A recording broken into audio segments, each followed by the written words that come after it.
Hello and welcome. I'm Guhl, and this is Can You Beat Lilies Umbral Night Only, Part 2 of 2. Originally, I was thinking of making this video much more in depth than it needed to be, and through some careful deliberation, very much influenced by my terrible notes that are near impossible to decipher, I've decided to do things a bit differently. I'll do some light boss breakdowns, mention important relics that I eventually use for the final boss, and then I suppose let the boss fight play out mildly edited down. Ultimately, it's just more video editing practice for me as I get to try maneuvering around this new type of footage I'm using. So let's get into it. There are only 4 bosses for us to contend with this time around, but some are much more tragic than others. 4 bosses doesn't seem that bad until you remember that this is a challenge run, and these bosses were already bad even prior to this run. I will say though, that I'd say it wasn't as bad as I thought it would be, especially the final boss where I had a surprisingly low death count when compared to my first playthrough. Once again, the rules of the run are, I can only use the Umbral Knight summon, and actions are allowed, but I can't deal damage with them. Julius. Ultimately, the second best boss on today's list in my opinion. Although I didn't die much at all to Julius, I've heard that it can be a bit difficult when fighting him later down the line. My first playthrough, I kind of cheesed him with Honir's Spirit, but here, with a bit of skillful fighting, we can get him done. In his first phase, he doesn't do much except do a couple of straight jabs. Just pay attention to the eyes, and when they glow, dodge through them. On the phase transition, he'll power up an attack that'll cover half the arena, so either be far enough away from him or get behind him when he's winding up the attack. He'll also jump up into the air now and pierce the ground. Just work on reacting to this one, as it isn't all that difficult to dodge. His basic attack will also sometimes be followed up by a small AoE. You can tell he's about to use it because he looks as if he's angling his weapon to turn the other way. Onto the final phase. 2 things. His charged laser attack now covers the whole arena in whatever direction he's facing. This means you'll have to get behind him, but don't attack too close or else the contact damage will ruin you. As expected, staying close to him in this phase is key so you don't get caught off guard by that attack. The other thing is that the majority of his attacks are now strung together and the breaks in between are less. Arguably the easiest boss of the 4 that we'll be going over here today. This boss should certainly be fought before Ulv, as Ender Lilies bosses get more difficult after defeating a main boss. The reason why she should be fought so early is because she is easily the worst boss in this game by a pretty decent margin, excluding the Blighted Lord, though even they aren't nearly as bad. So let's see how we dealt with this one. Luckily, these later game bosses don't have many attacks, so I have less to explain here. In Muriel's first phase, she has 3-ish attacks. There's a 4th one, but I can't even call it an attack, just an annoyance.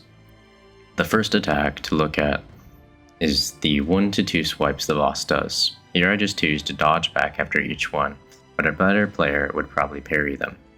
The next attack is the ranged fireball attack. Here avoid as many as you can, and when it seems unsafe to dodge and one is falling on you, stand still and parry it.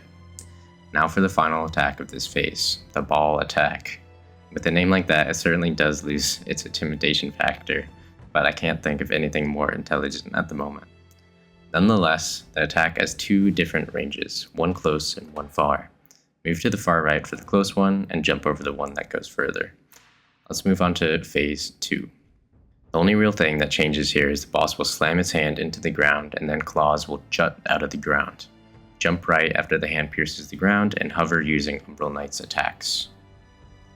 Now for the final phase. Nothing really changes here except the claw attack, which is now much more dangerous.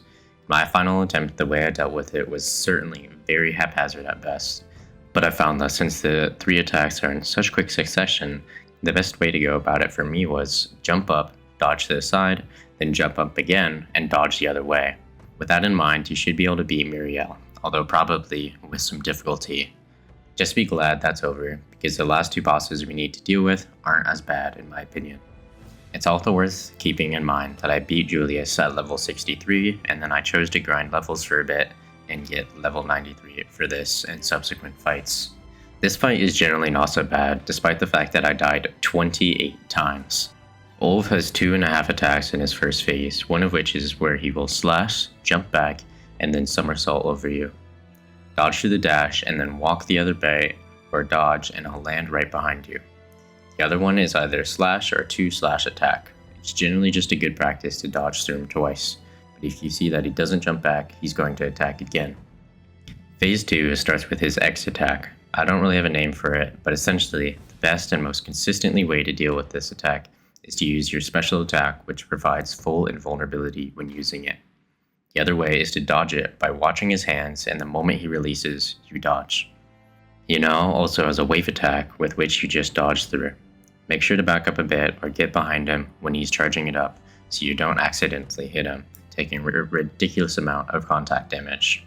Now for the final phase. His laser attack and spear attack is the only thing that's added here, I believe, and originally I was really struggling with it as I couldn't figure out a consistent spot to set.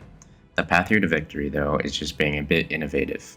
The moment you see him charging up the attack, dodge in, and right before the attack starts, jump up and then hover in the air with Umbral Knight's attacks. And there we go. My attempt gets a little ugly here, but sometimes you don't need much more than figure out one last attack with these bosses to figure out how to unlock how to beat them. Now that we're pretty much as prepared as we can be, despite missing a couple of small upgrades, let's go over the final boss. Both phases 1 and 2, of course. The relic choices here are quite important, as they'll somewhat carry us throughout this fight. For better or for worse, this boss is pretty rushed, and as such, she doesn't have many attacks. Let's break it down. You'll notice quite the pattern here. Consistently make sure you're off to the side of the heart a bit, and be sure you're always airborne. Keep on building your special meter up and use it the moment the boss decides to spawn one of its awful fish. Whenever you see the boss prepare to swipe, dodge the other side if needed, and when the wave attack is present, behave the same way you would with swipe. There's also a very well choreographed slam attack that you just need to tap dodge for, but usually it'll miss you if you're near the heart. On to the last phase of this challenge run. The meteors can be a big pain, but the best way I've found to deal with them is to bait them near the center, and then once the first ones are landing, move to the edge and jump over the last few. With the boss' worst attack out of the way, not much has changed from the first phase. The fish are a lot more dangerous now, so make sure to deal with them as quickly as possible with Umbral Knight's special attack, and that's about it. The boss has another attack where she'll clasp her hands together, but just jump up and then dodge to the side. All pretty simple. Now let's go over the relics I used. The Ancient Dragon Claw, Blighted Appendage, Decayed Crown, Eldritch Ring, Executioner's Gloves, Holy Spring Water, Nymphalia's Ring, Ricorous Ring, White Priestess Earrings, Blighted Phantom, and of course the Luminate Aegis Curio. Each of the relics listed here play a role in finally beating this boss, but the most important ones are probably Ricorous Ring, Executioner's Glove, Blighted Appendage, Ancient Dragon Claw, and maybe Eldritch Ring. The Decayed Crown is also a very important one, but that's more important for other bosses. Going into this, I had expected this boss to give me so much more trouble, but I think power leveling a bit and changing up my relics really led me to the path of victory here. That's all for my first challenge run. Thanks for watching, and if you'd like to see more of me in the future, feel free to subscribe.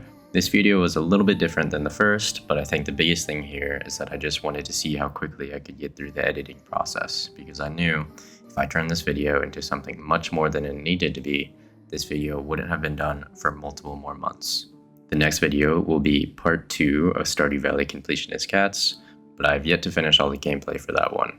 I'm almost there though, only 2 achievements left, which are both money related. I know this video wasn't exactly on the same quality as my previous one, but I just wanted to make sure I got it out and done with, and the quality will hopefully be up to standard with my more recent videos next time. Thank you, that'll be all, and take care.